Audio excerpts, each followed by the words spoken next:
kaze mu gihe cy'impemburo. Bakunzi twama dusanga ijambo ry'Imana mu kiganiro igihe cy'impemburo, ndabaramukije amahoro ya Kristo. Nifuje kubasomera aya majambo ari mu butumwa bwiza bwa Matayo igice 8 n'ince 9, aho Yesu yagenda akiza abantu. Reka ndagusomere kugira ngo wumve inkuru za Yesu, biduze ukwizera kwa Bibiliya atora ngo nuko yumva ibya Yesu.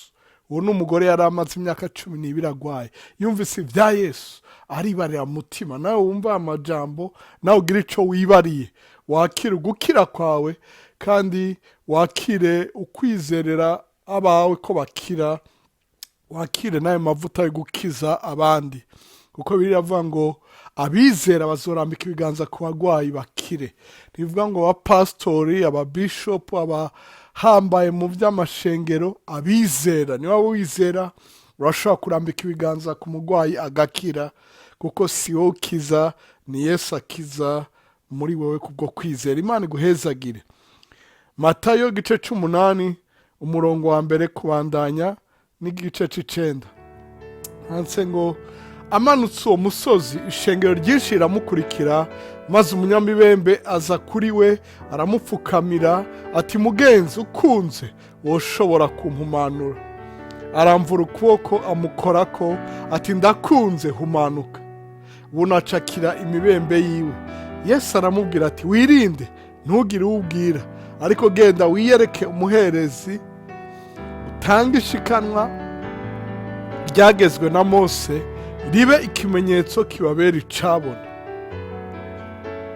Ashitse i Kaperinawumu haza umugabisha w'abasoda 100, aramwinginga ati, mushinga ntahe, umuhungu wanje ni kimuga, araryamye mu nzu, arasinzikaye cane. Aramubwira ati, ndaje kumukiza. Umugabisha aramwisha ati, mugenzi, ntibimbereye ko winjira mu nzu yanje, vuga ijambo gusa, uwo muhungu arakira.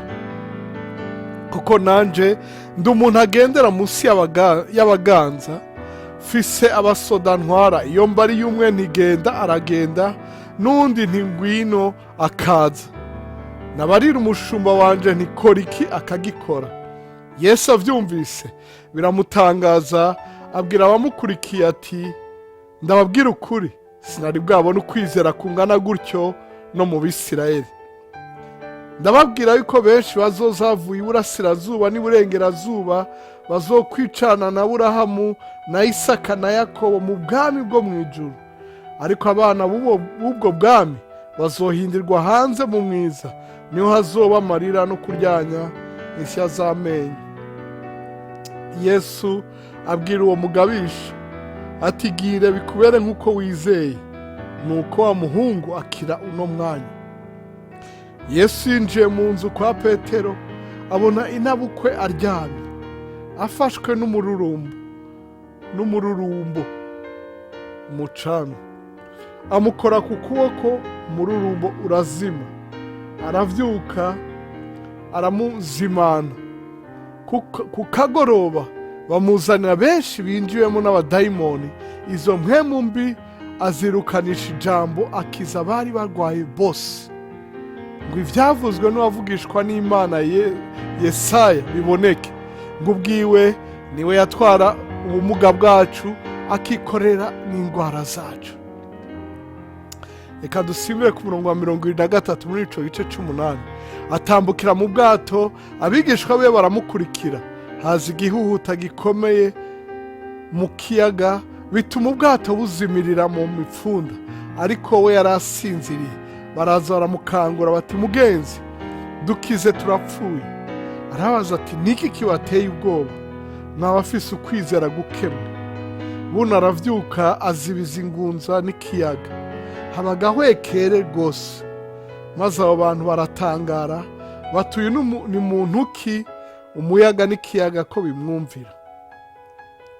Afashe hakurya mu gihugu c'Abagadareni, babiri binjiwemo n'abadayimoni baramusanganira, bava mu masenga y'imva, bari bakaze cane, bituma atawushobora guhita muri iyo nzira. Barasabana ati, duhuriye hega mwana w'Imana, uje hano kutubabaza agashinyaguro igihe cacu kitarashika?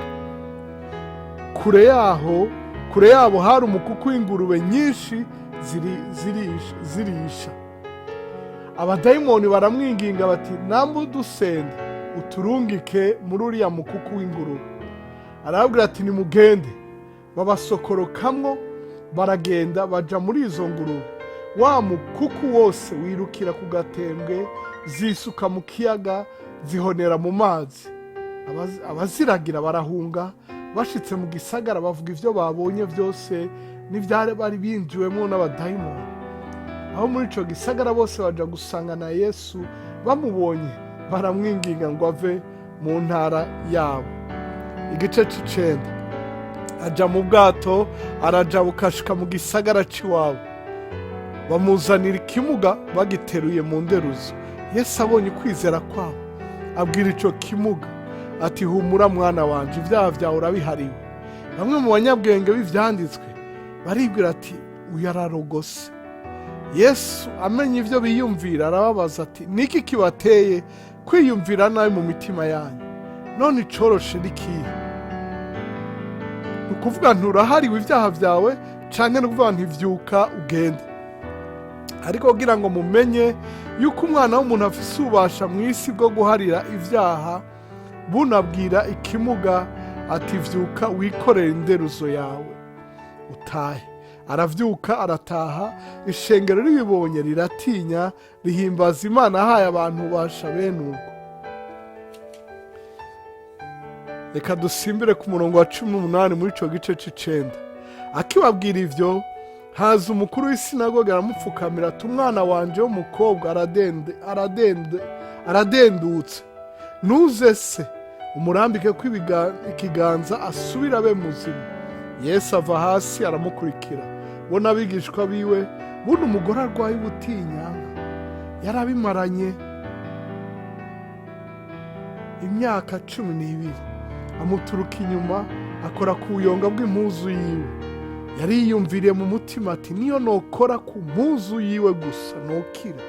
Buno Yesu arakebuka, aramubona, aramubwira ati, humura mwana wanje, ukwizera kwawe kuragukijije. Nyamugore akira uwo mwanya. Yesu ashikiriye inzu y'uwo mukuru, abona abavuza imyironge n'abantu benshi bakoma induru. Arababwira ati, nimuhave, kuko umukobwa atahwereye ariko arasinziriye. Baramutwenga, baramushinyagurira. Abantu bamaze guhindirwa hanze, arinjira amufata ukuboko, umukobwa aravyuka. Iyo nkuru ikwira muri ico gihugu cose. Yesu avayo, akiriko aragenda, impumyi zibiri ziramukurikira zisemera ziti, tugirira imbabazi mwana wa Dawidi. Ashitse mu nzu, za mpumyi ziza kuri we, maze Yesu arazibaza ati, murizeye ko ushobora kubikora? Nazo ziteye igomwe, mushinga ntahe. Acakora ku maso yabo ati, bibabere nk'uko mwizeye. Amaso yabo arahumuka. Yesu arabihanikiriza ati, murumva, ntihagire umuntu abimenya. Ariko basohotse bamukwiza muri ico gihugu cose. Bano bagisohoka, bamuzanira ikiragi cinjiwemo na dayimoni. Dayimoni amaze gusendwa, ico kiragi kiravuga. Dayimoni amaze gusendwa, ico kiragi kiravuga. Kandi ishengero riratangara riti, mu Bisirayeli ntihari bwaboneka ibimeze bityo. Ariko abafarisayo baravuga ati, umukuru w'abadayimoni niwe mushoboza gusenda abadayimoni. Imana ibahezagire mwe mwateze amatwi iri jambo, mwama bagenderere, namwe muronke igitangaza cyo gukira. Mwebwe ubwanyu mubona abanyu bakira, kandi namwe mukoreshwe gusengera abandi bakire. Mubaremeshe bagire ivyizigiro, kwizera kuduge, bareme. Mugende gusura abari mu bitaro, mubaremeshe, mubagemurire, mufashe abagwariye imuhira. Mugerageze, mwirinde, mukurikize impanuro muri iki gihe c'iki kiza. Imana ibahezagire cane. Murakoze kudutega yombi, muragahezagirwa.